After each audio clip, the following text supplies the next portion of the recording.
I'm so excited to introduce to you Abigail Law. Her sculpture is right here at the Hocutt-Ellington Memorial Library, right on the corner of Main and Church Street. It's probably one of our most whimsical structures that we've had since we started Sculpture Trail. Abigail, welcome to Clayton. Thank you. And tell us a little bit about what you created. Well, this is a sort of Dr. Seussish inspired grouping of fantasy flowers that I call them. I'm a gardener, and that is sort of my therapy. Before I did my degree in sculpture, I was pursuing a degree in landscape design with concentration in horticulture at NC State.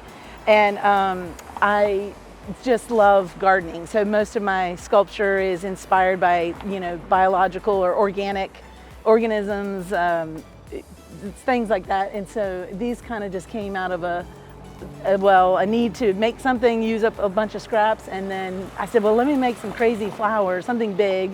I love the idea of doing things that are affecting the landscape, but also are bigger than me. I love the idea of planting something small and it grows huge. Yes.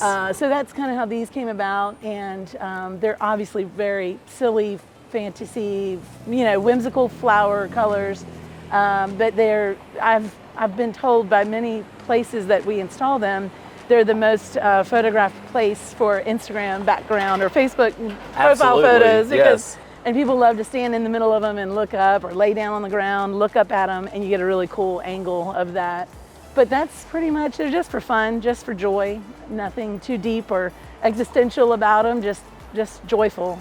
That's awesome. Yeah. Well, you did an amazing job, and I do hope we're going to be able to get our cameraman down here on the ground, getting that photograph coming up. Awesome. Well, Abigail, thank you so much for being a part. We have a lot of young aspiring artists out there, and give them a little coaching or a little word of advice. I would say there's so many, I'm going to get emotional. Oh my goodness, there's so many voices that are constantly pressuring us, and especially in art school. I can't believe I'm emotional. And they say, your work has to be this, or you should do something more serious or more this. And I used to hear stuff about that all the time. I don't have depression. I don't have all this dark, deep stuff inside. I'm going to do what is inside my heart. And I would say to any artist, do what is bringing you joy. Do what's in your heart. You want to make a big old giant flower, make a big old giant flower and have fun with it. If it's not joyful and exciting and interesting to you, it's going to translate to others.